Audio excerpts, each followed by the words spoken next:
చాలా సంతోషం ప్రియులారా. ఈ చక్కటి సమయాన్ని, స్థలాన్ని, చక్కటి అనుకూలతని, వాతావరణాన్ని దయచేసిన ఆ దేవాది దేవునికి ముందుగా కృతజ్ఞతాస్తుతులు చెల్లిద్దాం. అలాగే దైవజనులు డేవిడ్ పాల్ గారికి నా హృదయపూర్వక వందనాలు. ఇక అవకాశం ఇచ్చినందుకు, అతి ముఖ్యంగా దైవ సేవకుల మధ్య మరొక్కసారి నన్ను దేవుడు ఉంచినందుకు నేను చాలా సంతోషిస్తున్నాను. వారందరికంటే గొప్పవాడిని కానీ, లేకపోతే వాక్య జ్ఞానం ఉన్నవాడిని కాదు, కానీ ఏదో వయసులో ఉండొచ్చు, కానీ వారంత అనుభవం నాకు లేదు. ఏదో దేవుడిచ్చిన చిన్న తలాంతుతో ఆయన మాటలు చెప్పడానికి నాకు ఇచ్చిన ఈ సమయాన్ని దేవునికి కృతజ్ఞతాస్తుతులు తెలుసుకుంటూ కొన్ని విషయాలు మాట్లాడుకుందాం ప్రియులారా. ఈరోజు ఒక వాక్యాన్ని చదువుకుందాం. చదువుకునే ముందు మనందరం కూడా దేవుని చిత్తానికి వ్యతిరేకంగా మనం చేయగలిగేది ఏమి ఉండదు ప్రియులారా. ఆయన చిత్తం ఉంటే మనం నిలబడి చూసిన మన కార్యక్రమాలన్నీ జరిగిపోతాయి. దేవునికి స్తోత్రం. ఒకేలేమన్నా మనం సాధించామా అంటే అది కేవలం ఆయన కృప తప్ప మన కృషి కాదు. అందుకనే ఈ సమయంలో ఒక్క చిన్న శరణాన్ని నేను ఆయనకి స్తుతి చేసి అంశంలోకి వెళ్దామని నేను ఆశపడుతున్నాను. మా కృషి చేత కాదయ్యా, ఏదైనా నీ కృప మాత్రమేనయ్యా.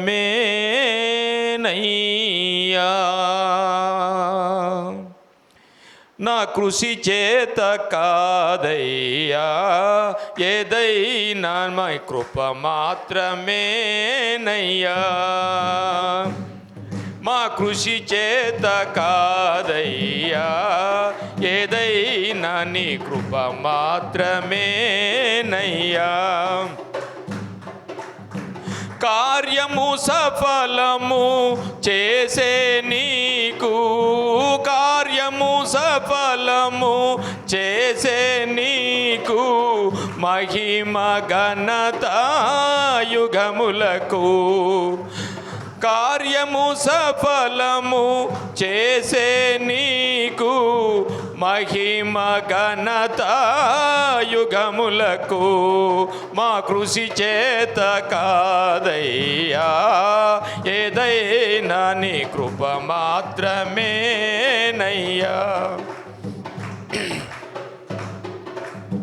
నీదు కటాక్షము చూపకపోయినా జీవముతో ఇలా బ్రతుకుట సాధ్యమా? నీదు కటాక్షము చూపకపోయినా జీవముతో ఇలా బ్రతుకుట సాధ్యమా? నీవే నన్ను నడిపించుచుండా, నీవే మమ్ము నడిపించుచుండా, మే ఫలించెద పడిపోకుండా, మే ఫలించెద పడిపోకుండా. కార్యము సఫలము చేసే నీకు మహిమ ఘనత యుగములకు. మా కృషి చేత కాదయ్యా, ఏదైనా నీ కృప మాత్రమేనయ్యా.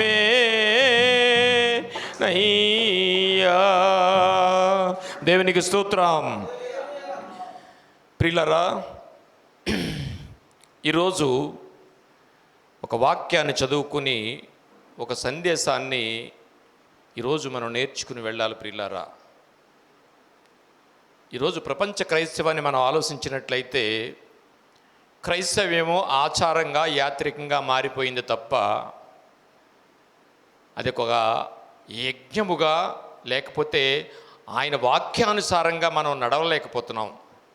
వచ్చాము వెళ్ళాము, వచ్చాము వెళుతున్నామే తప్ప ఎందుకు ఈ క్రైస్తవ్యంలోకి వచ్చామో, దీన్ని తుది ఆఖరి గోల్ ఏంటో తెలియని పరిస్థితిలో మనం నడుస్తున్నాం ప్రియులారా. ఈరోజు దేవుడు మనకిచ్చిన ఈ సమయాన్ని బట్టి ఏదో ఒకటి నేర్చుకుని వెళదాం. ఇవాళ ఒక వాక్యాన్ని చదువుకుందాం ప్రియులారా. యోబు గారు రాసిన గ్రంథము, యోబు గ్రంథము 5వ అధ్యాయము 18వ వచనం. యోబు గ్రంథము 5వ అధ్యాయము. ఆయన గాయపరచి గాయమును కట్టును. చాలండి. ఏం చేస్తాడటండి? ఆయన గాయపరుస్తాడంట, గాయం కడతాడట. చిన్న ప్రార్థన చేసుకుందామండి. మహోన్నతుడును మహాపరిశుద్ధుడు అయిన మా పరలోకపు తండ్రి, ఈ రాత్రికాల సమయంలో నీ కృపను బట్టి మీ పిల్లలమైన మేమందరం ఇలా నీ సన్నిధిలో ఉండడానికి మీరిచ్చిన ఈ సజీవ సాక్ష్యానికి కృతజ్ఞతాస్తుతులు చెల్లిస్తూ, నాయనా మీరు మా కొరకు రాయించిచ్చిన ఈ పరిశుద్ధ గ్రంథము నుండి ఒక మాటను మేము ధ్యానిస్తుండగా మీరేంటో, మానవులమైన మా మీద ఉన్నతుడు అయిన నీ ఉద్దేశం ఏంటో తెలుసుకోవడానికి ఈరోజు చెబుతున్న నాకు, వింటున్న నీ పిల్లలకు సమయోచితమైన జ్ఞానాన్ని దయచేయండి తండ్రి.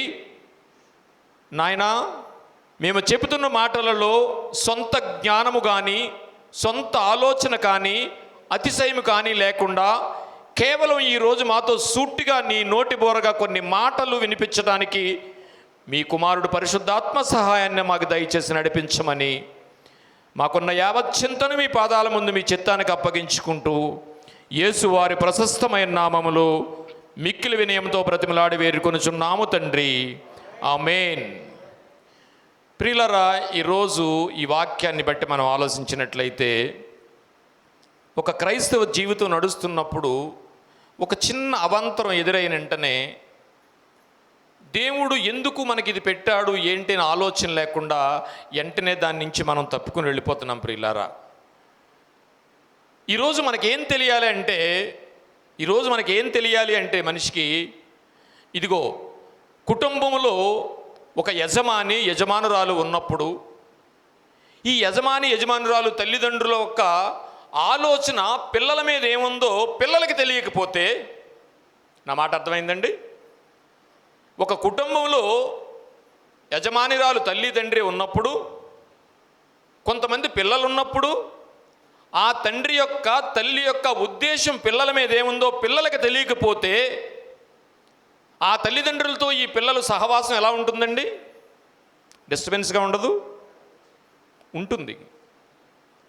సమాజంలో మనం నడుస్తున్నప్పుడు, లేకపోతే ఒక స్నేహం చేస్తున్నప్పుడు, లేకపోతే సంఘంలో దైవజనులందరూ సహవాసంగా వెళుతున్నప్పుడు ఒకరి ఉద్దేశం ఒకరు తెలియకపోతే, ఒకరి ఆలోచన ఒకరి మీద ఎలాగుందో తెలియకపోతే ఆ సహవాసంలో నడుస్తుందా, లేకపోతే చాలా తొందరగా విడిపోతుందా? అంటే వారి ఉద్దేశం మనకు తెలియకపోతే మన సహవాసం ముందుకి సాగదు. అలాగే ఒక ఆఫీసులో నువ్వు వర్క్ చేస్తున్నా, అలాగే సమాజంలో ఎక్కడికి వెళ్ళినా మనం ఎవరితో సహవాసం చేస్తున్నామో ఆ సహవాసం చేసే వ్యక్తి యొక్క ఆలోచన మన మీద ఎలా ఉందో మనకు తెలియకపోతే ఆ సహవాసం ఆ వ్యక్తితో చేయడం ఎలాగైతే చేయలేమో, సహవాసం సాగదో, అలాగే ఈరోజు ప్రపంచ క్రైస్తవం కూడా ఎందుకు మనం ఆలయానికి వస్తున్నామో, ఎందుకు విని విశ్వసించి మారు మనసు పొంది బాప్తీసం తీసుకుని ఈ ఆలయానికి ఎందుకు వస్తున్నామో,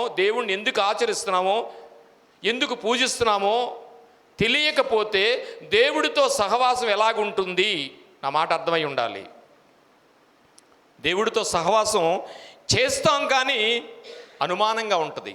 ఆయన ఎవరో తెలియకపోతే, ఆయన మన మీద ఉన్న ఉద్దేశం ఏంటో మనకు అర్థం కాకపోతే, కుటుంబంలో, సమాజంలో, నువ్వు పనిచేస్తున్న స్థలాల్లో, భౌతికంగా నీకు ఈ భూమి మీద ఎవరితో ఎన్ని సహవాసాలు ఉన్నా వారి ఉద్దేశం నీకు తెలియకపోతే ఎలా ఉంటుందో అంతకంటే భయంకరంగా ఏ దేవుణ్ణైతే మనం ఆచరిస్తున్నామో ఆ దేవుని యొక్క ఉద్దేశం మనం ఏదేముందో తెలియకుండా క్రైస్తవ జీవితం నడవడం కష్టం అనేది ఖచ్చితంగా అర్థమైందని అనుకుంటున్నాను. ఇప్పుడు మనం చదువుకున్న వాక్యంలో మనం ఉన్నది ఏంటంటే, ఇదిగో గాయము ఏంటన్నాడండి? ఆయన గాయపరచి గాయము కట్టును. ఎందుకు ఎందుకు గాయం చేయాలి? ఎందుకు గాయం కట్టాలి? పొద్దుడు కదా అదే చెప్పాను. డేవిడ్ పాల్ గారి దగ్గరికి వెళ్ళి బ్లేడ్ ఇచ్చి కోసేసి, నేనే బ్లేడ్ ఇచ్చి కోసేసి ఆయింట్మెంట్ రాసుకోండి సార్ అని అన్నాను అనుకోండి, ఆయన్ని ఎలా ఉంటుంది? చూసేవాళ్ళకి బాగోదు, ఆయనకి బాగోదు, అసలు ఆ మాటకు అర్థమే ఉండదు. మరి ఈయనేంటి, అసలు గాయాలు పడిపోయి శ్రమలు పడిపోయి ఏదో ఇబ్బందుల్లో ఇరుకుల్లో అందరం ఇక్కడికి వచ్చిన వాళ్ళమే కదా. మరి ఈయనేంటి గాయం చేస్తానంటున్నాడు? ఎలా తీసుకోవాలి దేవుణ్ణి? అనేకమైన గాయాలు తగిలే కదయ్యా మేము చర్చికి వచ్చాము, నిన్ను నమ్ముకున్నాం, బాప్తీసం తీసుకున్నాం, మారు మనసు పొందాం, మళ్ళీ నీ దగ్గరికి వస్తే గాయం చేస్తాను గాయం కడతానంటున్నావేంటి? ప్రశ్నిస్తే ప్రియులారా తర్వాత ఏమంటున్నాడండి? ఆయన గాయము చేయును, ఆయన చేతులే స్వస్థపరచును. ఇది ఎలా తీసుకోవాలి మనం? ఇప్పుడు మనకేదో అర్జెంటుగా రాత్రి ఏమైందంటే కడుపు నొప్పి వచ్చింది, లేకపోతే ఇంకొకటి ఏదో ప్రాబ్లం వచ్చింది, లేకపోతే ఏదో నొప్పి వచ్చేసింది. వెంటనే మనం ఏం చేస్తామంటే విశ్వాసులు కొంతమంది భాస్కర్లకు ఫోన్ చేస్తూ ఉంటారు ప్రార్థన చేయమని, లేకపోతే కొంతమందికి వాళ్ళ అన్నకో తమ్ముడికో ఫోన్ చేస్తారు, ఓ డాక్టర్ దగ్గరికి తీసుకెళ్తారు, అయిపోద్ది, అంత సకరపడిపోద్ది, ఇంటికి వచ్చేస్తారు. మనం ఏమంటాం? నిజంగా ఫోన్ చేసినప్పుడు బ్రదర్ వచ్చాడు, నిజంగా ఫోన్ చేసినప్పుడు బ్రదర్ వచ్చి నన్ను తీసుకెళ్ళాడు, ఆ డాక్టర్ గారు ఆ మంచి డాక్టర్ గారు సమయానికి ఉన్నాడు కనుక అయిపోయింది, మొత్తం మీద అయిపోయింది ఎలా చెప్తావు? కానీ గాయము చేయువాడును నేనే, గాయము కట్టువాడును నేనే, నా చేతులు మాత్రమే స్వస్థపరచును. అంటే అర్థం ఏంటంటే, ఇదిగో ఫోన్ నువ్వు ఎవరికి చేయాలో నీకు జ్ఞానాన్ని ఇచ్చింది ఆయనే, ఆ తమ్ముడిని పంపించింది ఆయనే, అక్కడ డాక్టర్ పెట్టింది ఆయనే, నిన్ను బాగు చేసింది ఆయనే, సజీవంగా నిన్ను ఇంటికి తీసుకొచ్చింది ఆయనే. దేవునికి స్తోత్రం. ఆయన చేతులే స్వస్థపరుస్తాయి. ఎందుకు? ఏమి నేర్చుకోవాలి దీన్ని చూసి మనం?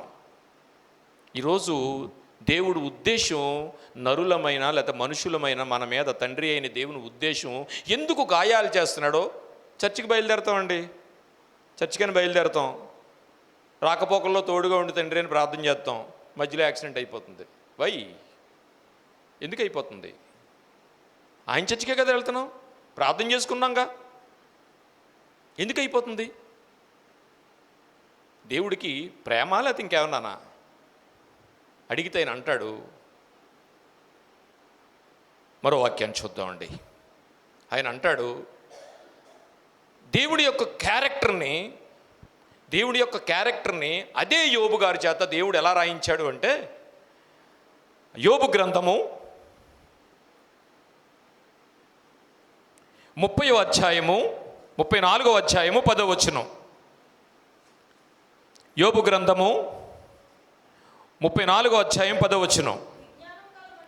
విజ్ఞానము గల మనుషులారా నా మాట ఆలకించుడి.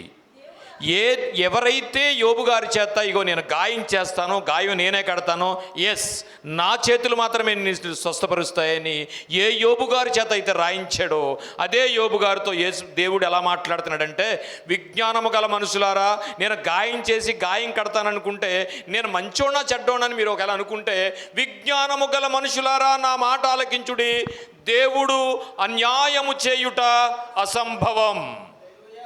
దేవునికి స్తోత్రం. మరి ఎందుకు గాయం చేస్తున్నావయ్యా? మాకు ఎందుకు చేస్తున్నావు గాయం? విజ్ఞానము గల మనుషులారా నా మాట ఆలకించుడి, దేవుడు అన్యాయము చేయుట అసంభవము. ఏమండి, విజ్ఞానము అంటున్నాడు, మరి జ్ఞానులం కదా మనం? ఈ రెండిటికి తేడా ఏంటి? What is the difference between జ్ఞానం అండ్ విజ్ఞానం? మనం అందరూ జ్ఞానవంతులమేనండి. జ్ఞానం అంటే ఏంటో తెలిసిన? సిగరెట్ కాలకూడదని తెలుసు, అది జ్ఞానం, కానీ కాల్చేస్తాడు అజ్ఞాని. ఒకవేళ కాల్చకుండా ఉండి కాలిస్తే ప్రమాదం అని తెలిసి కాల్చకుండా ఉంటే విజ్ఞాని అవుతాడు, కాలిస్తే అజ్ఞాని అవుతాడు. తెలిసినాడు కనుక జ్ఞానే. ఈ డిఫరెన్స్ మనకు తెలియాలి ప్రియులరా. మనకి విజ్ఞానం కలిగి ఉండాలి, కానీ అందరే మనకు జ్ఞానం తెలుసు. బైబిల్ అప్పచెప్పేస్తాం కావాలంటేనే, ఎన్ని వాక్యాలు చెప్తామో అది జ్ఞానం మాత్రమే, కానీ మనిషికి కావాల్సింది విజ్ఞానం. విజ్ఞానము గల మనుషులారా నా మాట ఆలకించుడి, దేవుడు అన్యాయము చేయుట అసంభవం. కింద ఏమంటున్నాడండి? సర్వశక్తుడు దుష్కార్యము చేయుట అసంభవము. ఏదో గాయం చేసి గాయన ఆయమే కట్టి ఆయన చేతిలో స్వస్థపరిచేస్తున్నాయని సింపుల్గా అన్నాడు, కానీ ఆయన ఏమైనా చేసేయగలడట. సర్వశక్తుడు. ఒక అధికారిగానో లేదా ఒక కాంట్రాక్టర్ గానో ఒక పొలిటీషియన్ గానో ఏదో మనకి చిన్న అధికారం ఉందనుకోండి, మొత్తం చలాయించేస్తుంటాం, అవునా? మరి దేవుడికున్న అధికారం ఏంటి మన మీద? మామూలు అధికారం కాదు. ఈ సృష్టినే శాసించగలిగిన దేవుడు సర్వశక్తుడట, సర్వోన్నతుడు, సర్వోన్నతుడు, సర్వశక్తిమంతుడు. అలాంటి ఆయన ఏమైనా చేసేయగలడు, కానీ ఆయనే గాయం చేసి మళ్ళీ అంటేనే ఆయన నేనే కడుతున్నాను, ఆయన నా చేతిలో స్వస్థపరిస్తే నిన్ను ఎవరో చేశారని అనుకుంటున్నామేమో, కాదు నేనే. ఎందుకు? ఏమిటి? ఈరోజు ప్రియులారా, దేవుని విషయంలో ఆయన ఉద్దేశం మన మీద ఎలా ఉందో మనం తెలుసుకోవాలి. దేవుని విషయంలో భక్తిలో మనం ఎడ్యుకేట్ కావాలి ప్రియులారా. ఎన్నాళ్ళు వెళుతున్నాం కానీ ఆయన ఉద్దేశం ఏంటో, అసలు మనం ఎందుకు ఇక్కడికి వచ్చామో, అసలు ఎందుకు దేవుణ్ణి ఆచరిస్తున్నామో, ఎందుకు దేవుడితో సహవాసం చేస్తున్నామో అది తెలియకుండా మనం చేస్తుంటే ప్రియులారా, దీనికి లోకంలో ఉన్నట్టే ఉంటుంది ప్రియులారా.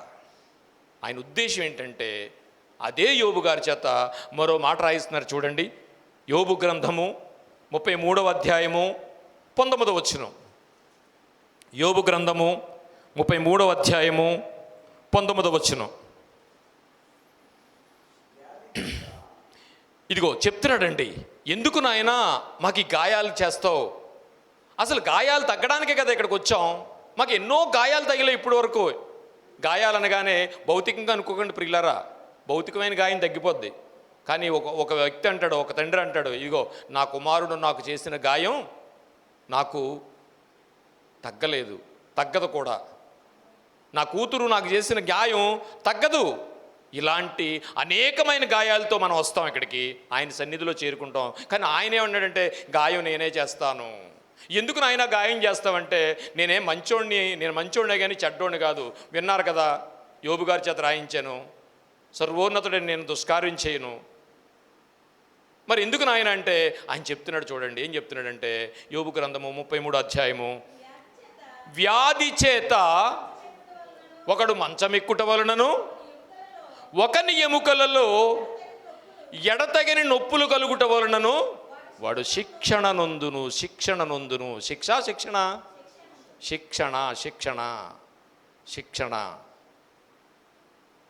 ఆర్టీసీ బస్సులో రాస్తాడు కదండి, డ్రైవర్ వెనకాల ఏం రాస్తాడు? డ్రైవరు శిక్షణలో ఉన్నాడు అని ఉంటుంది కదా. శిక్షణలో అంటే లోనేసి కొట్టేస్తున్నారని కాదు, ట్రైనింగ్. దేవుడట ఆయనకి కాకుండా వెళ్ళిపోతామని దేవుడట మనకి ట్రైనింగ్ ఇస్తున్నాడట.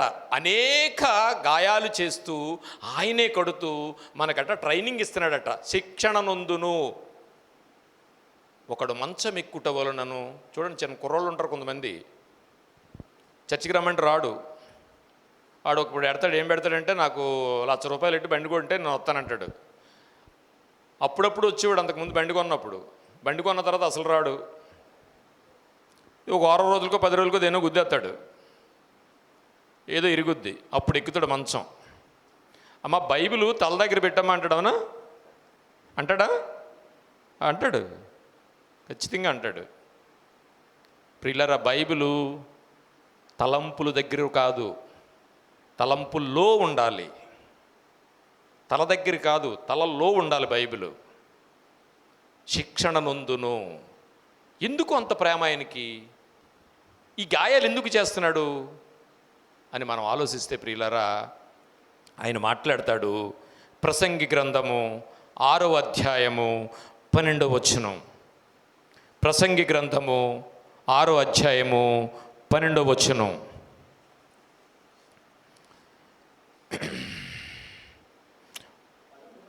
పదకొండు నుంచి చదువుదామండి. కాదమ్మా, ప్రసంగి గ్రంథము 6వ అధ్యాయము 12వ వచనం. 6వ అధ్యాయము, నీడవలే మీ దినములన్నీయు.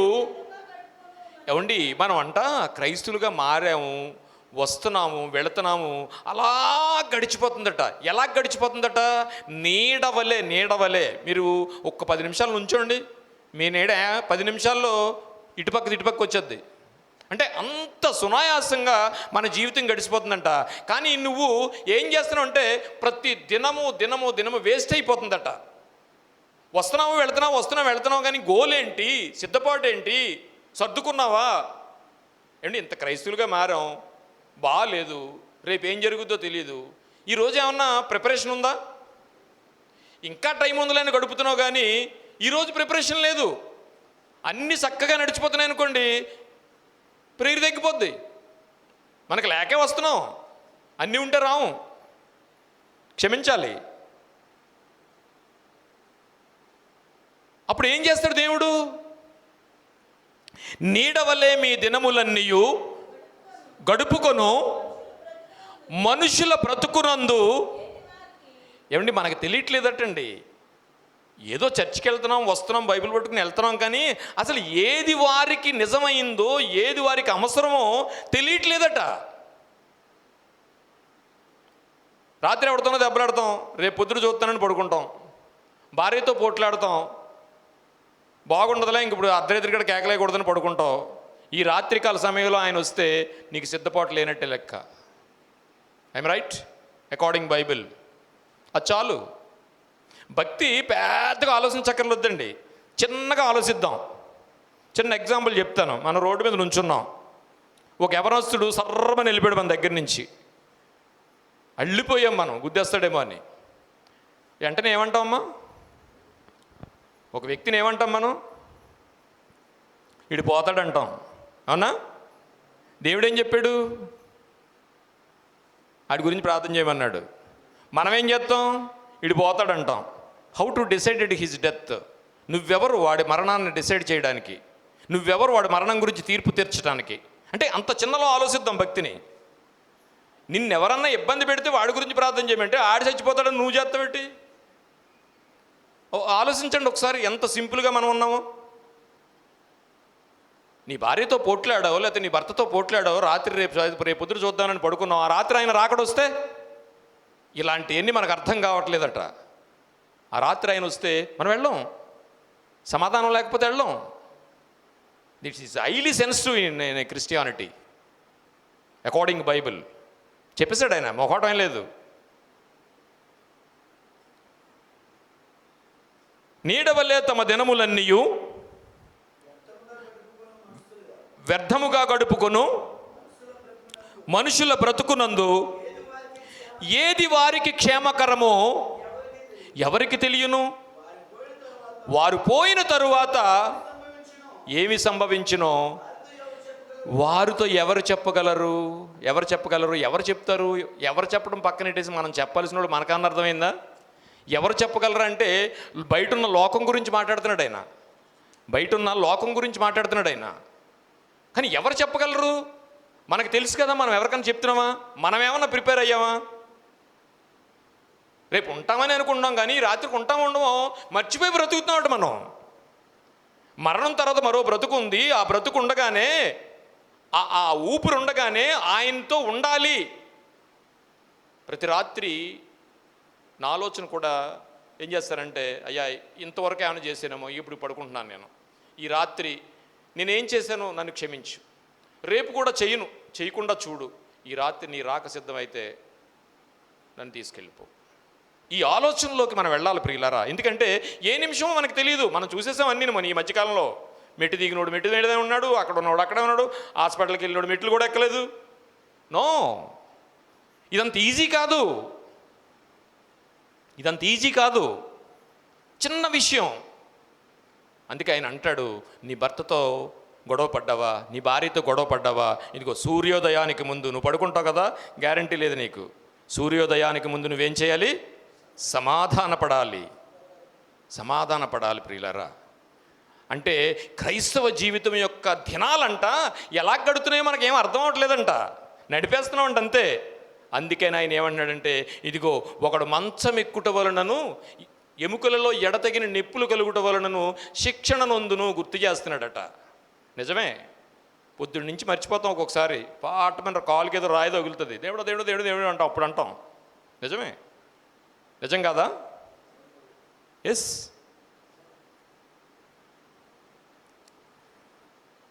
మన జీవితం అంతా, టైం అంతా వ్యర్థంగా గడిపేస్తున్నామంట. ఆయన చాలా బాధపడుతున్నాడు మన గురించి. ఎందుకంటే ఏ నిమిషాన్ని నీకు మరణం వస్తుందో తెలియదు నాయన. నువ్వు వెళ్ళిపోతావు, కానీ నువ్వు సమాధానం లేకుండా వెళ్ళిపోయావు అనుకో, నా దగ్గరికి రావు. నిన్ను మామూలు అండి, ఇక్కడ కూర్చున్న వాళ్ళండి, మీరు నేను అందరూ కూడా మామూలు వాళ్ళు కాదు ప్రియులారా. దేవుడు అనాది సంకల్పంలో మనల్ని అందరినీ ఏర్పరచుకున్నాడు. ఒక్కొక్కరు మామూలు వాళ్ళు అనుకుంటున్నాం మనం. దేవునికి స్తోత్రం. మామూలు వాళ్ళు అనుకుంటున్నారా? రాజులైన యాజక సమూహం. ఒక్కొక్కరు దేవునికి కావాలి. ఎక్కడ నా చేయి జారిపోతారో వాడి దగ్గరికి పోతారని దేవుడు అనుక్షణం కూడా మనల్ని కాపాడుతూ వస్తున్నాడు ప్రియులారా. ఒక చెడ్డోడని తెలిసి కొడుక్కి డబ్బులు ఇవ్వడు, ఏడిసినా సరే తండ్రి ఇవ్వడు. ఎందుకు ఇవ్వడు? దానివల్ల అడిగి నష్టమే తప్ప లాభం లేదు. తండ్రి కొడతాడు, ఒక్కొక్కసారి చాలా గట్టిగా కొడతాడు, బాధపడతాడు తర్వాత, కానీ ఎందుకంటే వాడు బాగుపడతాడని. అలాంటి ఆలోచన మన మీద ఉంది. మనం ఇప్పటి వాళ్ళం కాదు ప్రియులరా. ఇక్కడున్న ప్రతి వాళ్ళు కూడా ఆయనకి ప్రత్యేకమైన వాళ్ళు. ప్రత్యేకమైన దాని గురించి ఒకటి చెప్పనండి. నీ అందంతో పని లేదు, నీ రంగుతో పని లేదు, నీ ఎత్తుతో పని లేదు, నీ జుట్టుతో పని లేదు, దేనితోని పని లేదు ఆయనకి. కానీ నీలాంటి వాళ్ళు ఇంకొకరు ఉండరు. నువ్వు ప్రత్యేకమైన వాడు. చిన్న ఎగ్జాంపుల్ చెప్తాను. నీ బొట్టనేలు వేలిముద్ర ఇంకొకరికి ఉందా? నీకు లాడదు ఎవరికి ఉండదు. చూసారండి ఎంత ప్రత్యేకమో? అలా చాలా ఉన్నది. ఒకటి చాలు నువ్వు ప్రత్యేకమైన వాడు అని. నీ ఏలు ముద్ర ఈ సృష్టిలో ఎవడికి ఉండదు. That is special in the God.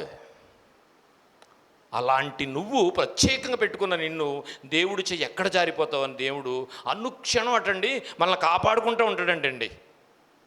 అది మంచి కానీ చెడ్డు కానీ. ప్రసంగి గ్రంథము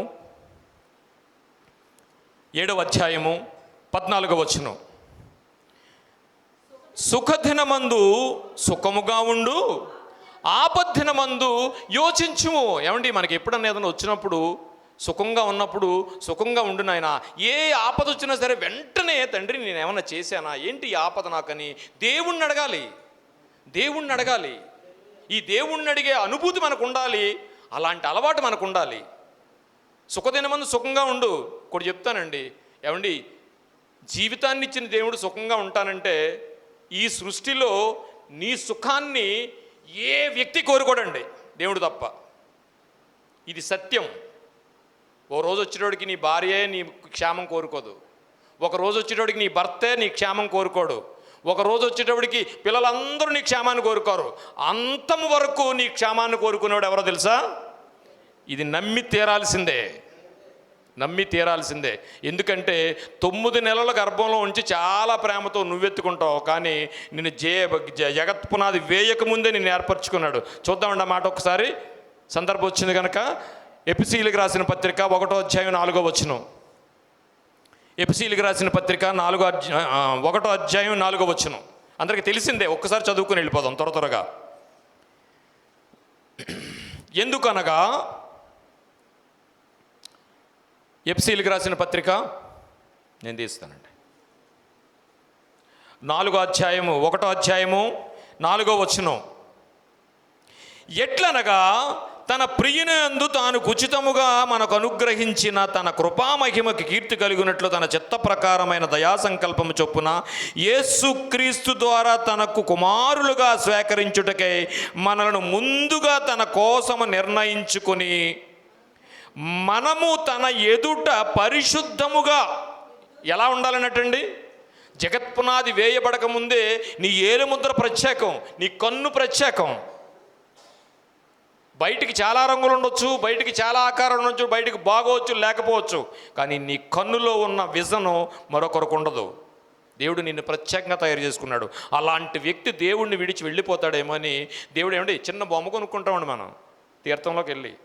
చిన్న బొమ్మ, దాన్ని ఎలా కాపాడేస్తామో అలాంటిది సృష్టి యావత్తును సృష్టించి ఆది అందు దేవుడు భూమి ఆకాశం సృష్టించిన అలాగొచ్చాయన్ని ఎక్కడ తీసుకొచ్చాడు? మనిషి కాళ్ళు దగ్గర పెట్టేశాడు, మనిషికి అప్పచెప్పేశాడండి. ఈ సృష్టిలో మనిషికి ఉన్నంత విజన్ ఈ ప్రపంచంలో ఎక్కడా లేదండి. ఎలా లేదు అంటే మనిషికి 6000 రంగులు కనిపిస్తాయటండి. ఎన్నండి? 6000 రంగుల్ని గమనించగలడు. కానీ జంతువులకి 5 రంగులు తప్ప ఇంకేం కనిపించవు. ఈ విషయం తెలుసా మీకు? ఏ జంతువుకైనా 5 రంగులు తప్ప ఏమీ కనిపించవు. స్కూల్ బస్సులు ఉన్నాయి కదా, ఎల్లో కలర్ ఎందుకు వేస్తారండి? స్కూల్ బస్సులకు ఎల్లో కలర్ వేస్తారు కదా. ఈ మధ్యకాలంలో గవర్నమెంట్లు ఎలాగున్నాయంటే ఆయన ఒత్తి ఆయన రంగు, ఈయన ఒత్తి ఈయన రంగు. కానీ రంగులు ఏమేయాలో తెలిసినండి? Yellow colour వాడాలండి. 18వ శతాబ్దంలో ఏంటండి, కుక్కలు ఎందుకు చచ్చిపోతున్నాయి, నక్కలు ఎందుకు చచ్చిపోతున్నాయి, ఆ అడవిల్లో రోడ్డుల్లో జంతువులు ఎందుకు చచ్చిపోతున్నాయి అని రీసెర్చ్ చేస్తే వాటికి కుక్క ఉందండి. మనకి ఇప్పుడు కుక్కకి 2 రంగులే కనిపిస్తాయండి. ఇప్పుడు మనం సీసీ కెమెరాలో ఒక నీడ కనిపించినట్టు మనకు ఎలా కనిపిస్తుంది? కుక్కకి మనం అలాగే కనిపిస్తాం. దానికి ఒకే ఒక రంగు కనిపిస్తుంది, పసుపు. రెండోది గ్రీన్ కనిపిస్తుందట. ఈ 2 రంగులే కనిపిస్తాయి దానికి.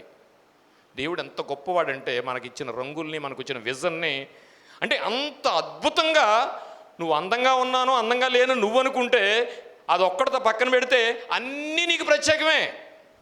అలా సృష్టించుకున్న దేవుడు నీ చెయ్యి జారిపోతావేమో, అబద్ధపు జనకుడైన ఆడి దగ్గరికి మనం వెళ్ళిపోతామో అని ఆయన జగత్పునాది వేయబడకముందే మనల్ని సృష్టించుకుని ప్రేమ చేత ప్రేమ చేత క్రీస్తులో మనల్ని నిర్ణయించుకున్నాడంటండి. ప్రేమ ఏం ప్రేమ? ప్రేమ యేసుని ప్రేమ, అది ఎవ్వరు కొలువలేనిది, నిజము దీనిని నమ్ము, అది భువి అందించలేనిది.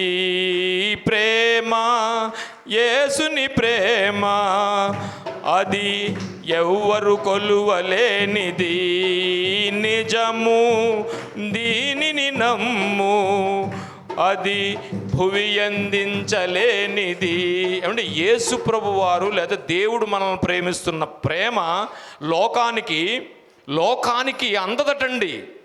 నిజమేనండి, క్రైస్తవులైన మనకే అందలేదు ఆయన ప్రేమ ఏంటో మనకు తెలియలేదు. ఇంకా నిన్ను ఎంత ప్రత్యేకించుకున్నాడో తెలిసిన సృష్టిలో నువ్వు నీలాగా ఇంకెవడ ఉండడు.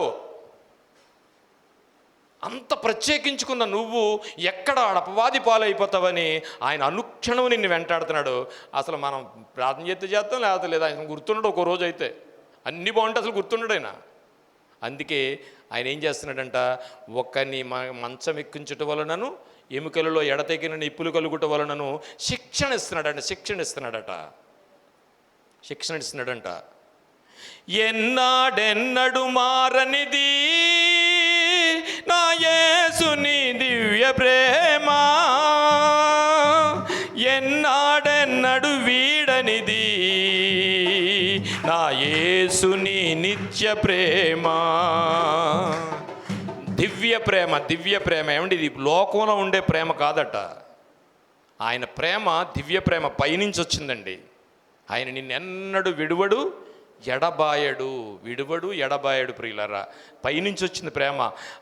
ఆయనది నిత్య ప్రేమట. ఆఖరి వరకు నిన్ను ప్రేమిస్తానే ఉంటాడు. నిత్య ప్రేమ. ఆ పాట ఎవరు రాశారో కానీ నిత్య ప్రేమ. మనం వెంటనే ఎత్తేస్తాం. చెప్పు, ఉదయం ప్రేమిస్తాడు, మధ్యాహ్నం అడుగుతాడు, సాయంత్రం డిసైడ్ చేస్తాడు, రేపు పొద్దున యాసిడ్ పోసేస్తాడు, అయిపోయింది. మనం కూడా అంతే. మనం చెప్పిన మాట వింటే మనతో ఉంటారు, లేకపోతే వదిలేస్తాం సాయంత్రానికి. Even friends, even wife and husbands, even childrens, that is in all family including us. అందరూ కూడా ఒక్క నిమిషం కూడా ఓపిక పట్టలేమే. కానీ దినమెల్లా మన గురించి ఆయన ఏం చేస్తున్నాడంటే కాచుకుని, జగత్పునాది వేయబడకముందు నేను నిర్ణయించుకుని నువ్వు ఎక్కడ చెయ్యి జారిపోతావని ఆయన ఏం చేస్తున్నాడు తెలిసినండి? గాయం చేస్తున్నాడట, గాయం కడుతున్నాడట, ఆయన చేతులతోనే మళ్ళీ స్వస్థపరుస్తున్నాడట. మనమేమనుకుంటున్నామంటే, అయ్యా నేను చర్చికి వెళ్తున్నాను కదా, నీకు ప్రార్థన చేస్తున్నాను కదా, కానుకిస్తున్నాను కదా, అంతా బాగానే ఉంది కదా అనుకుని ఏం చేస్తున్నామంటే సుఖాన్ని కోరుకుంటూ దీన్ని అన్నావు. కానీ చిన్న విషయం వచ్చేటోడికి దేవుని పంచాయతీలోకి లాగేస్తున్నాం.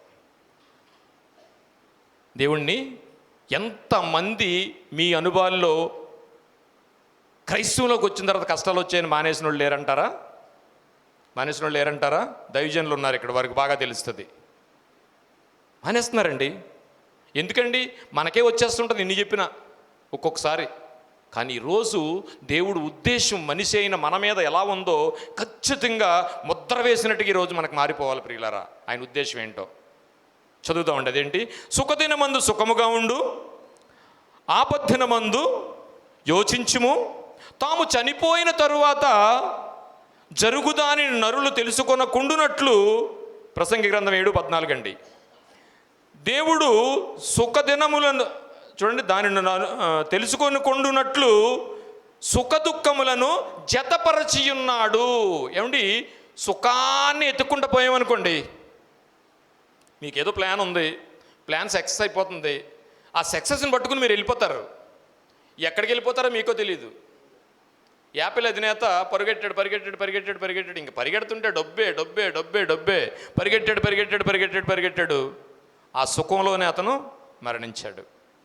నేను మాట అడుగుతాను, ప్రపంచంలో ఉన్న సుఖాలు కొన్ని మీకు తెలుసు. మీ ఆలోచన బట్టి ఎన్ని సుఖాలైనా పెట్టుకోండి, సుఖాన్ని అనుకుంటూ నువ్వు వెళ్ళిపోతే ఏ సుఖమన్నా నిన్ను చివరకు చేర్చగలదా? ఏ సుఖమైనా తీసుకోండి, సుఖాలు చాలా ఉన్నాయి, పేర్లు చెప్పట్లేదు. కానీ ఏ సుఖమైనా వెంబడిస్తే, మార్నింగ్ కూడా చెప్పాను ఏంటంటే, పూర్వకాలం చార్మినార్ ఒకడు ఉండేవాడు, చార్మినార్ సిగరెట్ ఉండేది. ఆ సిగరెట్ ఒక యాడ్ ఇచ్చేవాడు ఏంటంటే, కాలుస్తుంటేనంట దమ్ముకి కిక్కట. అంటే దాని అర్థం ఏంటి? ఇప్పుడు కాల్చాడు అనుకోండి, కిక్కు గంట తర్వాత మళ్ళీ ఉంటుందట, ఆ తర్వాత గంట తర్వాత ఉంటుందంట, రేపు ఉంటుంది, ఇంకా అసలు దానికి అంతం లేదు. వాడు ఎంత తెలివితో పెట్టాడు చూడండి. దమ్ముకి కిక్ అని అడ్వర్టైజ్మెంట్ వచ్చింది నా చిన్నప్పుడు. అంటే ఈ సుఖాన్ని ఎదుక్కుంటా పోతే దేవుడి ఆలోచన ఏంటి తెలిసిన? ఈ రంగుల వలయంలో సుఖాల సుడిగుండంలో పడి నువ్వు కొట్టుకుపోతావు నాన్న. సుఖాన్ని వెతుక్కుంటే వెళ్ళకో, చాలా ప్రమాదం. ఏ సుఖమో కూడా నిన్ను జాగ్రత్తగా ఆలోచించాలి. ఏ సుఖమో కూడా ఈ ప్రపంచంలో ఇది సుఖమని అనుకుని ఆ సుఖం వెంబడని వెళ్ళిపోతే ఆఖరికి మరణమే ఉంటుంది. ఎగ్జాంపుల్, నాకు చాలా ఉందండి, నాకు తిండి అలవాటు, నేను తినేస్తానంటే ఏమవుతుంది? కనీసం తిండేనే సుఖంలోకి వెళ్ళిపోతే చాలు, అందరికన్నా ముందు చచ్చిపోతాం మనం. ఈ మధ్య తినకుండా కొన్ని వచ్చాయి, అదో సుఖం. తినకుండా ఉండటం ఒక సుఖం. వాళ్ళు చాలామంది ఫెయిల్యూర్ అయిపోయారు. ఈ సుఖాలు సుడిగుండంలో పాటి నువ్వు కొట్టుకుపోతావని ఆయన ఏమంటున్నాడంటే, ఇదిగో నీకు దుఃఖాన్ని పెట్టాను, బ్రతుకు బండికి సుఖ దుఃఖాలు చక్రాలు దేవుడే జతపరిసిన వరాలు. ఏ చక్రము లేకుండా బండి సాగునా, ఏ చక్రము లేకుండా బండి సాగునా, సుఖ దుఃఖాలు లేక బ్రతుకు సాగునా, మన బ్రతుకు సాగునా. ఏమండి, మనకి ఏ బాధ లేదనుకోండి, ఏ బందీ లేదనుకోండి, మీరు దేవుడి దగ్గరికి వెళ్ళడం అసంభవం. ఇది రాసేసుకోవచ్చు మనం. ఇప్పటికే చాలామంది నాకు తెలిసిన క్రైస్తవులకి బాగా ఆశీర్వాదం వచ్చేసి చాలా డబ్బు వచ్చిన తర్వాత ఆదివారం వెళ్తే వెళ్తారు, లేకపోతే లేదు. ఎందుకంటే టీవీ వస్తుంది కదా, ఇందులో వస్తుంది కదా అని చాలామంది మానేశారండి. నా స్టూడెంట్ ఒక డాక్టర్ ఉన్నాడు, ఆడే మానేశాడు. నాకు తెలిసి అందుకే చెప్తున్నాను గట్టిగానే. ఏముంది సార్ వెళ్తుంటేనే, ఏముంటుంది అక్కడ అని మానేసాడు, చచ్చాడు. అడేం చిన్నోడా అంటే బైబిల్ జ్ఞానం తెలుసు. మనిషికి సుఖంలోకి ఎంటర్ అయితే, అందుకే మహానుభావులు అపోస్తులందరూ కష్టాల్లోనే బ్రతికేశారండి. క్రైస్తవం అంటే కష్టమేనండి. దైవజనులకు తెలుసు ఆ కష్టాలు ఏంటో. కష్టమేనండి. సుఖాల సుడిగుండాల్లో రంగులను పట్టుకుని వెళ్ళిపోతే నువ్వెక్కడకు పోతావని దేవుడు తనకి అనాది కాలంలో నిర్ణయించుకున్న ఆ ప్రేమ చెప్పున నీకేం చేస్తున్నాడంటే ఇదిగో గాయాలు చేస్తున్నాడు. నువ్వేం చేస్తున్నావు అంటే, ఏంటయ్యా నాకే పెట్టాలా, మా ఇంటి పక్కన బాగానే ఉంచావు కదని వెంటనే నువ్వు ఆయన పంచాయతీలోకి లాగేస్తున్నావు. కానీ నిన్నేం చేయాలనుకుంటున్నాడంటే నిన్ను ఎక్కడికో తీసుకెళ్ళాలనుకుంటున్నాడు ఆయన. దేవుడు ఎందుకు గాయాలు చేస్తున్నాడంటే ప్రియులారా, ఇదిగో నిన్ను వాడి చేతిలోకి పోనివ్వకుండా, తీసుకెళ్లకుండా చేస్తున్నాడు. అలాగని ఆయన ఏమన్నా, ఆయన ఉద్దేశం ఏమన్నా నిన్ను కష్టపెట్టాలనుకునే ఆలోచన ఆయనకి ఏమన్నా ఉందా అని ఆలోచిస్తే యెహెజ్కేలు గ్రంథము 18వ అధ్యాయం 23వ వచనం, యెహెజ్కేలు గ్రంథము 18వ అధ్యాయము 23వ వచనం, దుష్టులు మరణము నొందుట చేత నాకేమాత్రమైనను సంతోషమా. బా, ఇక్కడ క్రైస్తవులుగా మారి మంచిగా వచ్చేసి అనేక అలవాట్లను పక్కన పెట్టేసి దైవజనులుగా మారిన వాళ్ళు, క్రైస్తవులుగా మారిన వాళ్ళు చాలా అలవాట్లను పక్కన పెట్టేసిన వాళ్ళ గురించి మాట్లాడట్లా. మీకు అర్థమైందా ఆ వాక్యం? పోనీ మనం మంచోళ్ళు అనుకుంటే, మనం నీతిమంతులను అనుకుంటే, నీతిమంతుడు చచ్చిపోవడం గురించి మాట్లాడట్లేదు. అసలు దుష్టుడు మరణించడమే నాకు సంతోషం కాదంటున్నాడు ఆయన. బా, చూడండి ఎలా ఉందో, ఆలోచించండి ఒకసారి మాట. దుష్టులు మరణము నొందుట చేత నాకేమైనా సంతోషము కలుగునా? వారు తన ప్రవర్తనను దిద్దుకొని బ్రతుకుటయే నాకు సంతోషము. అందుకే అప్పుడప్పుడు గాయం చేస్తున్నాను, గాయం కడుతున్నాను, నా చేతులతోనే నేను చేస్తున్నాను. ఈరోజు మన అంశం ఏంటంటే, చెప్పడం మర్చిపోయాను, దేవుడు శిక్షిస్తాడా, శిక్షణనిస్తాడా? లేదా దేవుడు ఎందుకు గాయాలు చేస్తున్నాడు? దేవుడు ఎందుకు గాయాలు చేస్తున్నాడంటే, మనం తప్పుగా అర్థం చేసుకున్నామేమో. ప్రార్థన చేస్తున్నాను కదయ్యా, నీతిగా ఉన్నాను కదయ్యా, ఎందుకు నాకు ఈ శ్రమ పెట్టావు అని ఒకవేళ నువ్వు అనుకుంటే, నాయనా నీకు అక్కడక్కడ ఏదో ప్రాబ్లం ఉంది, ఇంకా నువ్వు నా దగ్గరికి రావాలి. నాలోకి రావాలనుకుంటే నీకు గాయం చేస్తే కానీ నాలోకి రావు. ఒకవేళ అలాగే ఏదన్నా మనకు ఆలోచనకుంటే సరిదిద్దుకుందాం. ఆయన ఒకవేళ ఎంత మంచివాడు అంటే ప్రియులారా, చూడండి ఒకసారి సామెతల గ్రంథము 27వ అధ్యాయము 6వ వచనం. సామెతల గ్రంథము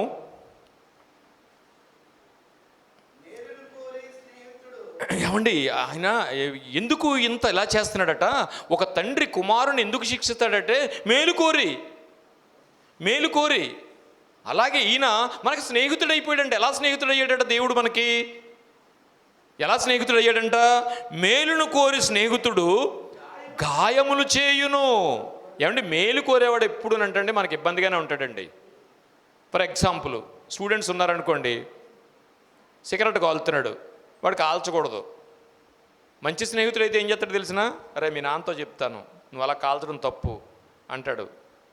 కానీ చెడ్డ స్నేహితుడు ఏం చేస్తాడు తెలిసినా?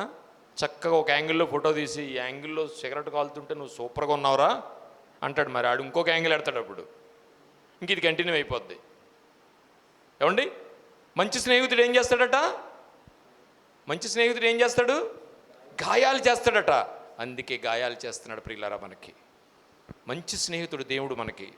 విజ్ఞానము గల మనుషులారా నా మాట ఆలకించుడి, దేవుడు అన్యాయము చేయుట అసంభవము, ఆయన దుష్కార్యము చేయుట అసంభవము. చెయ్యుడు. ఎందుకు చేస్తున్నాడంటే, ఇదిగో నీ మేలు కోరి చేస్తున్నాడు. అదే చెడ్డోడైతే ఏం చేస్తాడంట? సిగరెట్ కాలుతుంటే సూపర్ అని ముద్దులు ఇట్టుకుంటాడట. చదవండి. పగవాడు లెక్కలేని ముద్దులు పెట్టును. ఒక్కటే గమనించండి ప్రియులారా, according Bible, as my knowledge, నాకు తెలిసినంత వరకు నీకు ఒక శాస్త్రాన్ని ఇచ్చేసాడు, నువ్వెలా బ్రతకాలో చెప్పేశాడు, అది నీ చేతికి ఇచ్చేశాడు. ఆ చేతికి ఇచ్చేసిన తర్వాత దేవుడు ఇంక నీకేం చెప్పడు. అంటే నేనేమంటున్నానంటే, మనిషి తప్పు చేస్తున్నప్పుడు కూడా వచ్చి దేవుడు మళ్ళీ రోజుని తప్పునైనా కాలర్ పట్టుకుని వెనక లాగడు. అదే అపవాదం ఏం చేస్తుంది తెలిసిన? చేసే పర్లేదు, అది పాపమేం గదిలో చేసే. పాపమని ఆడికి తెలుసు, పాపమని ఈడికి తెలుసు, కాదు చేసే అంటది.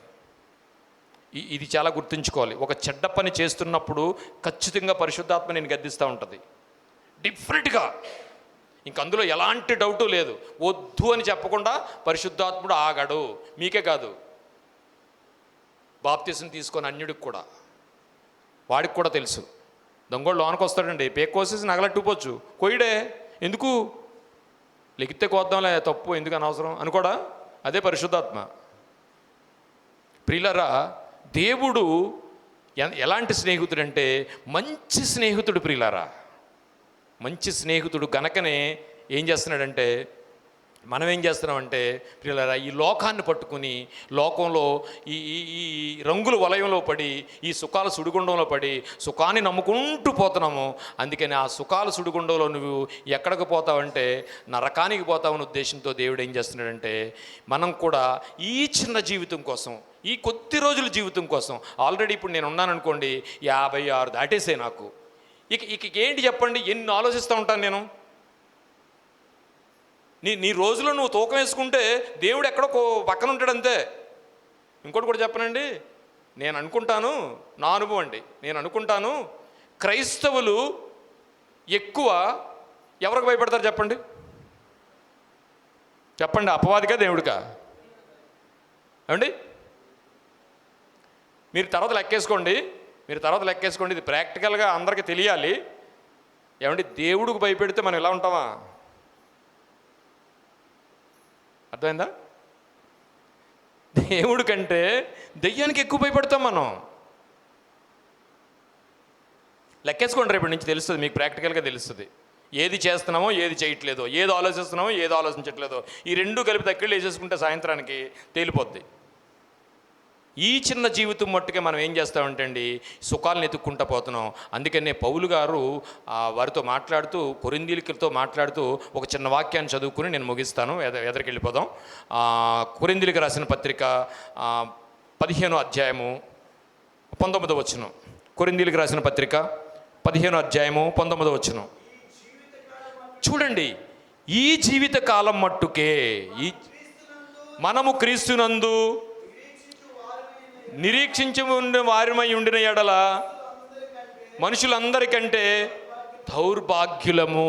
ఏమంటే దేవుడు, నేను వచ్చిన విషయాన్ని చెప్తాను. మీ ఇంట్లో ఒక 2-3 పిల్లలు ఉన్నారనుకోండి, అందులో ఒకటి చాలా మంచోడు ఉంటాడు, మిగతా వాళ్ళందరూ అల్లరి చేస్తుంటారో లేకపోతే చెడ్డ పనులు చేస్తుంటారో, అనేక అలవాట్లు ఉంటాయి. పోనీ అనేక అలవాట్లు ఉన్నాయనుకోండి, ఇంకా వాళ్ళు అలవాటు పడిపోయారు, మీరు అలవాటు పడిపోయారు, వాళ్ళు అలవాటు పడిపోయారు.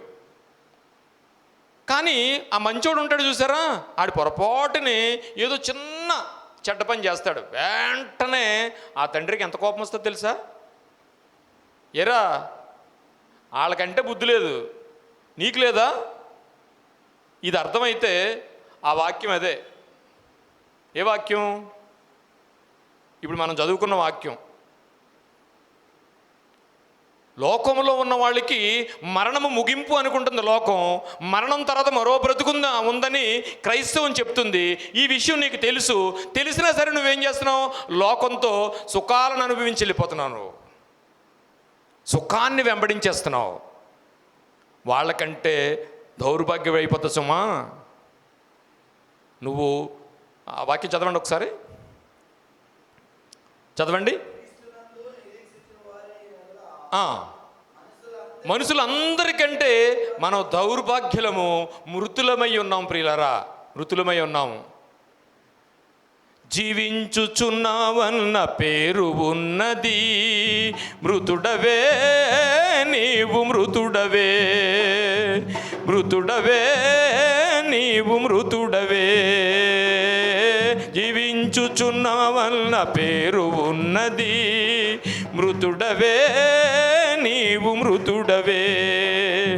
చల్లగానైన ఉండు, వెచ్చగానైన ఉండు, నులివెచ్చని స్థితి ఏల సోదరా. చల్లగానైన ఉండు, వెచ్చగానైన ఉండు, నులివెచ్చని స్థితి ఏల సోదరి. నా నోట ఉమ్మి నేను వేయదలసియున్నాను, నా నోట ఉమ్మి నేను వేయదలసియున్నాను. యేసు అన్న మాటను మరువబోకుమురన్నా. జీవించుచున్నావన్న పేరు ఉన్నది, మృతుడవే నీవు, మృతుడవే, మృతుడవే నీవు, మృతుడవే. ప్రియులారా, లోకం అనుకుంటుంది మరణం ముగింపని. వాళ్ళ లోకంలో ఉన్న సుఖాలను పట్టుకుని వెళ్ళిపోతున్నారు. ఇంకెప్పుడు తింటావురా, ఎప్పుడు పోతామో ఏం తెలుసు, ఉన్నదాన్ని తినెత్తే పోద్ది కదా. ఇది లోకం అనుకుంటుంది, కానీ బైబిల్ చెప్తుంది మరణం ముగింపు కాదు, మరణం తర్వాత మరో బ్రతుకుందని. కానీ ఇన్ని విషయాలు క్రైస్తవులైన మనకి ఎందుకు ఇస్తున్నాడు అంటే ప్రియులారా, ఎందుకు చేస్తున్నారంటే ఒక మాట చెప్పి నేను ముగిస్తాను. కొరింథీయులకు రాసిన పత్రిక 1వ అధ్యాయము 4వ వచనం చూడండి. కొరింథీయులకు రాసిన మొదటి పత్రిక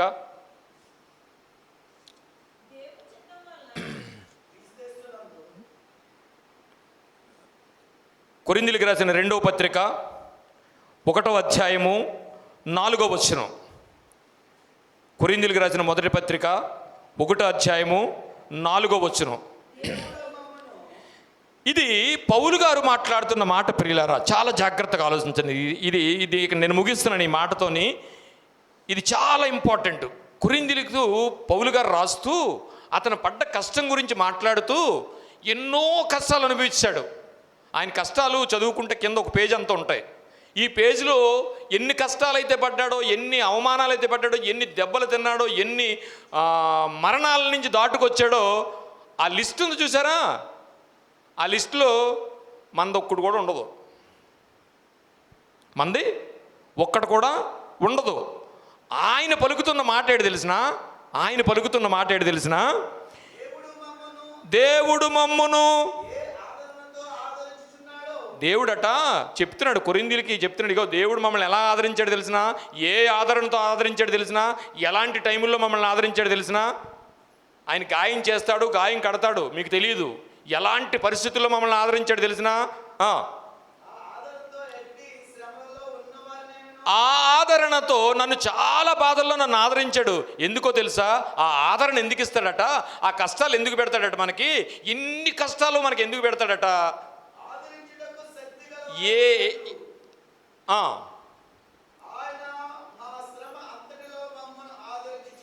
ఆదరించుచున్నాడు. ఏమండి, 2వ కొరింథీ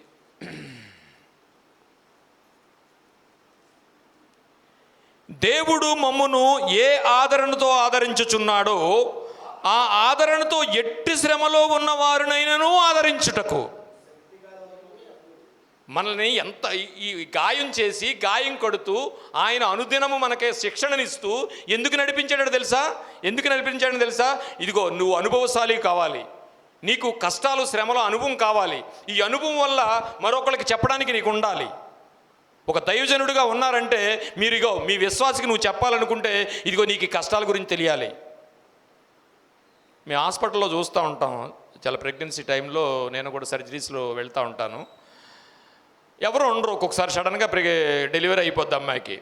కూడా ఎవరు ఉంటుందంటే చెల్లి ఉంటుంది అనమాట, అమ్మాయికి పెళ్ళి అవుతుంది. ఇంకానే ఈ అమ్మాయి నొప్పులు వస్తుంటే పర్లేదక్క పర్లేదు ఓర్చుకో ఉంటుంది. వాళ్ళ అక్క ఏం చేస్తుంది తెలిసినా, ఇలా చూస్తుంది. ఒకసారి ఆవిడ అంక ఎలా చూస్తుంది, చాలా సీరియస్గా చూస్తుంది. ఓ పక్క నొప్పులు, పాపం తోడొచ్చింది, అన్నీ బాగానే ఉన్నాయి. ఈ అమ్మాయి ఎందుకు చెప్తుంది ఓర్చుకోమని? నీకేం తెలుసు, నువ్వు వెనక అన్నావా లేదా? నువ్వేం కనలేదు కదా. అదే కనిని తల్లి వచ్చి పక్క నుండి పర్లేదమ్మా ఓర్చుకుంటే పాపం ఉపశమనం కలుగుద్ది. I'm right? కాలురిపోయినాడు దగ్గరికి వెళ్ళి ఎవరే నాకు కూడా ఇలా ఇరిగింది, అప్పుడు బాధ వేసింది, కానీ వెంటనే మానిపోయిన తర్వాత ఎంత బాగుందో అని అన్నాడు అనుకోండి, వీడు మానిపోయింది ఊహించుకుంటాడు. అసలు కారేం లేదు, ఏమీ లేదు, ఓర్చుకున్నాడు అనుకోండి, ఎంత కోపం వస్తుందండి. ఇక్కడ ఏముంది? అనుభవ జ్ఞానం ఉంది. ఈ అనుభవ జ్ఞానం మనిషిని ఏం చేస్తుందంటే, ఇదిగో ఎంత కష్టంలో ఉన్నవాడికైనా సరే ఆ కష్టానికి ఆదరణ కలిగించే మాటలు చెప్పడానికట నీకు గాయం చేస్తున్నాడట. దేవునికి స్తోత్రం. ఇప్పుడు నేను ఎలా తయారు చేశాడంటే, ఏమండి, ఇక్కడ కూర్చున్న ప్రతి వాళ్ళకి ఎన్ని శ్రమలు వచ్చుంటాయి, ఎన్ని కష్టాలు వచ్చుంటాయి, ఎన్ని ఇబ్బందులు వచ్చుంటాయి. ఈ ఇబ్బందులన్నిటిలోని దేవుడు దరికి చేర్చాడా? అఫ్కోర్స్ ఇంకా ఉండొచ్చు. క్రైస్తవుడి కష్టాలు ఎండింగే ఉండదు, మరణించే వరకు యుద్ధమే. మనిషి జీవితం భూమి మీద యుద్ధం వంటిది కాదా? యుద్ధమే. సైనికుడు ఎప్పుడు మన కూడా ఉంటాడు, ఎప్పుడు కూడా ఉంటాడు. మనం చూడండి, అప్పుడప్పుడు ఆదామమ్మల్ని అంటాం కదా, వాళ్ళు పళ్ళు తినేసిన గురించి మనం ఇలాగ అయిపోయామని. మనకిప్పుడు వాళ్ళకి ఒకసారే ఉంది, ఒకసారే పళ్ళు తిన్నారు వాళ్ళు. ఇప్పుడు మనకి ఏదైనా మనం జేబులో ఉంది తెలుసా? ఇదిగో ఇదే ఏదైనా మనం, అందరికీ ఉంది ఏదైనా మనం. రేపు ఆలోచించుకోండి, రోజుకి ఎన్ని పళ్ళు తింటున్నాం మనం. అనుభవం ఆయన మాట్లాడుతున్న ఏంటంటే, దేవుడు మమ్మును ఏ ఆదరణతో ఆదరించుచున్నాడో ఆ ఆదరణతో ఎట్టి శ్రమలో ఉన్నవారినైనను ఆదరించుటకు శక్తి గలవారగునట్లు ఆయన మా శ్రమ అంతటిలో మమ్మును ఆదరించుచున్నాడు. గాయము చేస్తున్నాడట, గాయం కడుతున్నాడట, ఆయన చేతులే మనల్ని స్వస్థపరుస్తున్నాయట. దేవునికి స్తోత్రం. ఆయన చేతులే స్వస్థపరుచున్నట. నిన్నొక అనుభవ జ్ఞానవంతుడిగా తయారు చేశాడు. ఈ రోజున ఇక్కడ ఉన్న ప్రతి వాళ్ళు కూడా అన్ని కష్టాలు అనుభవించిన వాళ్ళే, ఒక్కొక్కరు ఒక పౌలు లాంటి వాళ్ళు. నీ స్థాయిలో నీకు ఎంతో కష్టం వచ్చి ఉంటుంది. ఆ కష్టాన్ని ఎదిరించి దేవుడు ఏం చేశాడంటే నిన్ను నిలబెట్టాడు. ఇదిగో ఇప్పుడు నువ్వు చెప్పాలనుకుంటే, సువార్త చెప్పాలనుకుంటే, అమ్మగా నేను ఎన్నో పడ్డాను, దేవుడు నాకు ఈ బైబిల్ ఇచ్చాడు, నేను దేవుడిని నమ్ముకున్నాను, నేను క్రైస్తవుడిగా బలంగా నిలబడ్డాను, నువ్వు కూడా రా అని చెప్పడానికి నీకేముంటుంది? అందుకే ఆయన ఏం చేశాడు తెలిసిరా, నీకు గాయం చేస్తున్నాడు.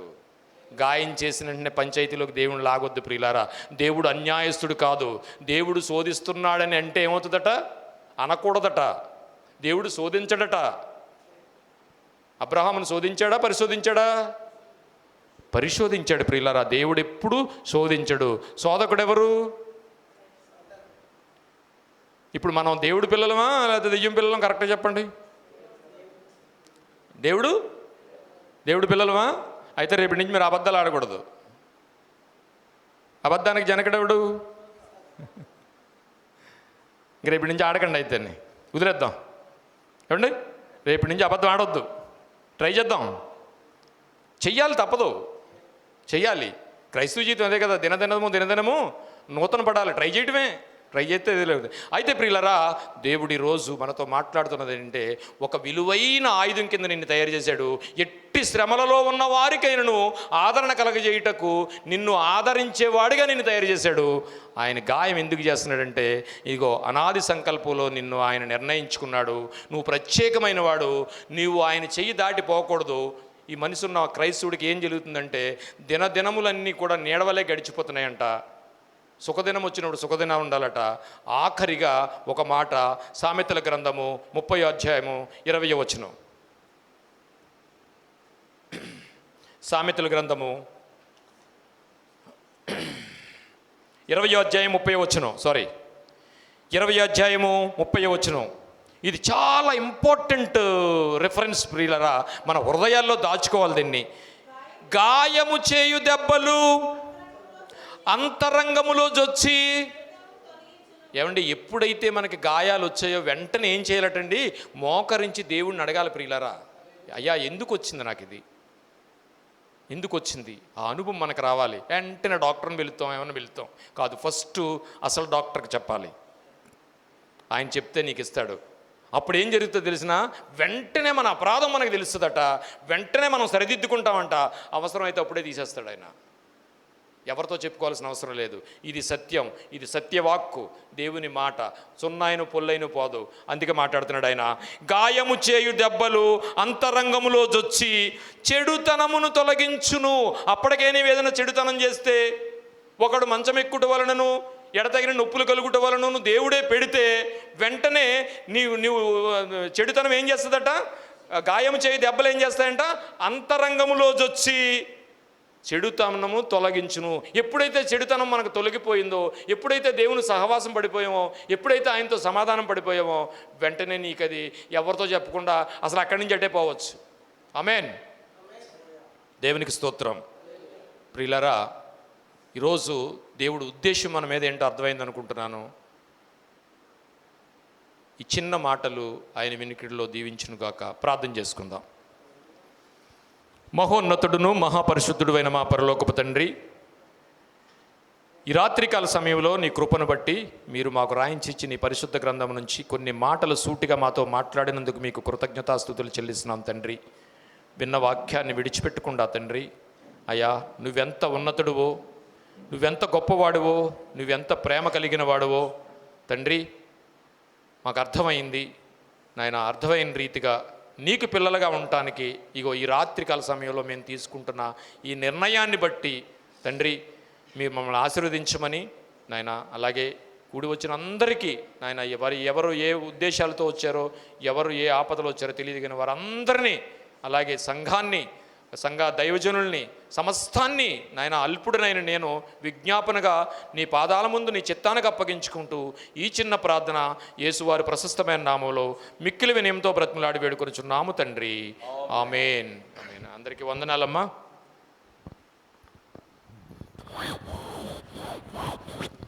అందరము చప్పట్లు కొడుతూ ప్రభు నామాన్ని మహింపరచుకుందాం. అందరూ లేచి నిలబడదాం. సమయంలో అందరూ కలిసి ప్రార్థన చేసి మనం ముగించుకుందాం. రెండు చేతులు ఆకాశం వైపు చాపి మొదటగా మరి అద్భుతమైన వర్తమానము తన శ్రావకులు స్వార్థకులను ప్రభు మరుగుపరిచి మనందరితో మాట్లాడిన దేవాతు దేవునికి ఒకసారి గట్టిగా చప్పట్లు కొడుతూ ప్రభు నామమును మహింపరచుకుందాం. హల్లెలూయా. అందరం కలిసి వెనకాల ఉన్నవారు ఎదురున్నవారు అందరూ కలిసి ఏకస్వరముతో ఒకేసారి అందరం మొరపెడదాం. ఈ భూమి మీద ఉన్న సంఘాల కొరకు, సేవకుల కొరకు, స్వార్థకుల కొరకు అందరము కలిసి మరి దేవాతు దేవునికి ప్రార్థన చేద్దాము. హల్లెలూయా, హల్లెలూయా, హల్లెలూయా, హల్లెలూయా. ప్రభా, సేవకులు, సంఘాలు, స్వార్థకులు, విశ్వాసులు అందరినీ బలపరచు, బలపరచు, బలపరచు, బలపరచు నాయన. ధైర్యపరచు ప్రభా, దీవించు నాయన. ఆశీర్వదించండి. వ్యాధులతో, బాధలతో, దుఃఖముతో, కన్నీటితో, రుణాలతో, సమస్యలతో కలవరముతున్న ప్రతి హృదయాన్ని మీరు బలపరచండి దేవా. ఎంతోవరకు మీ దైవ శ్రావకులు స్వార్థకులు మరుగుపరిచి అద్భుతమైన సందేశం మీరు వినిపించారు ప్రభు. నిజమే ప్రభా. మేలుకోరు స్నేహితులు గాయములు చేయును, పగవాడు లెక్కలేని ముద్దులు పెట్టున్నాయన. ఇదిగో నీ సేవకుల ద్వారాగా, నీ వాక్యము ద్వారాగా మేము ప్రభా బోధింపబడుట, మేము హెచ్చరించబడుట మాకెంతో ఆశీర్వాదము నాయన. ఇదిగో ప్రభా నాయన, ఈ భూమి మీద ఉన్న సకల ప్రభుత్వాలు, సకల నాయన పరిశుద్ధులు నాయన, మా వీధి వారి గ్రామస్తులు, దేశస్తులు అందరినీ మీరు బలపరచండి, అందరినీ పరిశుద్ధపరచండి, అందరినీ రక్షణ వెలుగుతూ నింపండి. ఎక్కడ చూసినా ప్రభా భయంకరమైన మరణాలు, జబ్బులు, తెగుళ్ళు, అగ్ని ప్రమాదాలు, నీటి ప్రమాదాలు, సునామీలు, తుఫానులు, రకరకాల మరణం గురించిన వార్తలు, వినకూడని వార్తలు వినవలసి వస్తుంది ప్రభా నాయన. ఇదిగో ప్రభా నాయన, మరణము తప్పించి నీ వశమైనది ప్రభా. అందరినీ ప్రభా ప్రాణరక్షణ, ఆత్మరక్షణ మీరు అనుగ్రహించండి దేవా. సహాయము చేయండి. తాగుబోతులు, తిరుగుబోతులు, నరహంతుకులు అందరికీ మారుమరుసు రక్షణ మీరు అనుగ్రహించండి దేవా. హాస్పిటల్ రోగులు జ్ఞాపకం చేసుకుని, పోలీస్ స్టేషన్ బిడ్డలు, కోర్టు సమస్యల చేత బాధపడుతున్నవారు, అప్పుల చేత నాయన పీడిపడుతున్నవారు, ఎంతోమంది ఆకలి దుప్పులతో, రకరకాల సమస్యలతో, మానసిక బాధలతో కృంగిపోయిన వారండి ప్రభా. లేవనెత్తండి నాయన, లేవనెత్తండి, బలపరచండి, ధైర్యపరచండి దేవా. ప్రభు మనతో మాట్లాడిన దేవుడు, మన ప్రార్థన ఆలకించిన దేవుడికి అందరము గట్టిగా చప్పట్లు కొడుతూ ప్రభు నామాన్ని మహింపరుచుకుందాము. అలాగే రెండు చేతులు ఆకాశం వైపు చాపి భూమి మీద కుటుంబ వ్యవస్థ దేవుడు బహుగా ఆశీర్వదించాలని రెండు చేతులు ఆకాశం వైపు చాపి ప్రార్థన చేద్దాం. భార్య భర్తలకు సమాధానం లేని వరకు సమాధానం అనుగ్రహించబడాలని, వివాహం జరగాలని, బిడ్డ మంచి వివాహ కార్యక్రమం జరగాలని, అలాగే గర్భలేని గర్భఫలము దేవుడు అనుగ్రహించాలని, గర్భిణీ స్త్రీలకి చక్కటి కానుపును దేవుడు అనుగ్రహించాలని, అలాగే భార్యంతురాలకు బిడ్డకు తెలుగు మంచి ఆరోగ్యమును అనుగ్రహించాలని ప్రభా అందరూ కలిసి ప్రార్థన చేద్దాం. ప్రభా నాయన, భార్య భర్త సమాధానం తెచ్చండి. భూమి మీద కుటుంబ వ్యవస్థను దీవించండి ఆయన, ఆశీర్వదించండి దేవా. నాయన ఎందరో ప్రభా నాయన వయసు పైబడినప్పటికీ తల్లిదండ్రులు భారము, వివాహం జరగలేని బిడ్డలకు చక్కటి సంబంధాలు అయా వారికి అనుగ్రహించమని మేము ప్రార్థన చేస్తున్నాం ప్రభా నాయన. అయా కుటుంబ వ్యవస్థను భూమి మీద దీవించండి, నేను ఆశీర్వదించండి, బలపరచండి. ప్రతి బిడ్డను అయా మీరు బలపరచమని మేము ప్రార్థన చేస్తున్నాం ప్రభు నాయన. ప్రభు మన ప్రార్థనలకు జయమిచ్చిన దేవుడికి చప్పట్లు కొడుతూ, అలాగనే పిల్లరా మందిరాలు కట్టబడాలని, ఆత్మలు రక్షించబడాలని, సువార్థకులు, సేవకులు మరి దేవుడు బలంగా వారిని వాడుకోవాలని, మరి తన వాక్కును ప్రజలకు వినిపించాలని దైవ సేవకులు, సువార్థకులు, విశ్వాసులు దేవుడు మందిరంలో, దేవుడు పనిలో మరి బలముగా ముందుకు సాగాలని రెండు చేతులు ఆకాశం వైపు చాపి ప్రార్థన చేద్దాం. ప్రభా మీ సేవకులు వాడుకుని దేవా, సువార్థకులు వాడుకుని, విశ్వాసులు వాడుకుని, సంఘాలు ఆత్మల చేత నింపండి, మహిమతో నింపండి. అయ్యా ఆగిపోయిన మందిరాలు కట్టబట్టడానికి సహాయం చేయండి దేవా. ఇదిగో స్వార్థ రాజు గారి మందిరం మీరు కట్టారు ప్రభు, అనేకమైన మందిరాలు మీరు కట్టండి దేవనైనా. ఎవరైతే ప్రభు నీ మందిరంలో ప్రభు నాయన ఆగిపోయిన మందిరాల కోసం చింతిస్తున్నారు నాయన, ఇదిగో మిమ్మల్ని ఆరాధించే స్థలము, అయా మిమ్మల్ని ఘనపరిచే స్థలము ప్రభా, ఆ స్థలమును కూడుకొని అనేకుల కొరకు ప్రార్థించే ఆ స్థలాన్ని నాయన బలపరచమని పరిశుద్ధపరచమని మేము ప్రార్థన చేస్తున్నాం ప్రభా నాయన. ఇదిగో నాయన మందిరాలు లేక చాలామంది అద్దె గృహంలో బాధపడుతున్న వారు ఉన్నారు నాయన. ఇదిగో చెట్లు కింద ఆరాధన చేస్తున్న వారు ఉన్నారు నాయన. అయా మంచి మందిరాలు మంచి స్థలాల వరకు దయచేయండి నాయన. అద్దె గృహంలో బాధపడుతున్న మంచి గృహాలు కూడా వరకు అనుగ్రహించండి దేవా. ఇదిగో బిడ్డలందరినీ బలపరచండి, ధైర్యపరచండి, దీవించండి, ఆశీర్వదించండి దేవా నాయన. ఇదిగో ప్రభా, మా దేశమును, మా ప్రజలను, మా యొక్క సకల ప్రభుత్వాలను ప్రభా నాయన మీ రక్షణ స్థలంగా అప్పగించుకుంటున్నాం ప్రభా. మీరు ఆకాశమైతే మరొకసారి మేమందరము నాయన కూడుకొని మీ నామమును బహుగా మహిమపరిచి ఘనపరిచి ఆరాధించి ప్రభా మీ నామమును బహుగా ప్రకటించే ధన్య జీవితములో అందరికీ మీరు అనుగ్రహించమని ప్రభు మన ప్రార్థన ఆలకి జయమిచ్చిన దేవుడికి, విజయమునిచ్చిన దేవుడికి అందరూ చపట్లు కొడుతూ హల్లెలూయా హల్లెలూయా. తండ్రి యొక్కయు కుమారుని యొక్కయు పరిశుద్ధాత్మైన పిల్లలైన మనకును, ఈ భూమి మీద ఉన్న సకల పరిశుద్ధులకును, సకల కోట్ల ప్రజలకును, సంఘ సావాసముల బిడ్డలకును, సువార్త చేసిన గ్రామాలకును, వెలబోయే గ్రామాలకును, ఆయా స్థలంలో ఉన్న మన ప్రియులకును, మందిరానికి దూరంగా జీవిస్తున్న బిడ్డలకును, మనకును ఈ వారములో జరిగే కార్యక్రమాలకును దైవ వర్తమానం అందించిన విష్ణుబాబు గారికి, అలాగే మన సావాసంలోని బిడ్డలందరికీ ఆయన కృప, కనికరము, కాపుదల, ప్రసన్నత, ఆయన ఆశీస్సులు, ఆశీర్వాదాలు, ఆయనకు నిండు దీవెనలు ఇప్పుడు ఎల్లప్పుడూ సదాకాలము తోడయుండి నడిపించునుగాక. సంఘమైన మహిమతో నింపబడునుగాక, నూతన ఆత్మలతో నింపబడునుగాక. విశ్వాసులకు, సావుకులకు విరోధంగా పోరాడుతున్న ప్రతి విధమైన శోధన, బలహీనతను యేసు నామములో దూరపరచునుగాక. ఆయన బలిష్టమైన హస్తమన అందరికీ తోడయండి ఆయన కృపలో బలపరచు ముందుకు నడిపించునుగాక. యెరూషలేము యెహోవాయే కాటుచున్నవాడని, వారు గాయములన్నీయు బాగు చేయువాడని, దేవునికే స్తోత్రము గానము చేయుటయే మంచిది, మనమందరము స్తుతి చేయుటయే మంచిది. యేసు రక్తమేజ్, ప్రభు రక్తమేజ్, ప్రభు రక్తం సంపూర్ణ విజయం, అపవాది క్రియలకినంత నాశనము కలుగునుగాక. క్రీస్తు మహారాజుకే, రానే ఉన్న రాజుకే. God bless you. అందరికి వందనాలు. ప్రైజ్లో చక్కటి వర్తమానం మనం విన్నాం. పిల్లలందరూ కూడా మరి యాదవ పెందలగడ్డ రావాలి, అందరూ కూడా జ్ఞాపకం చేసుకుందాం. ఉదయకాల ఆరాధనలు కూడా పాల్పంచుకుందాం. God bless you.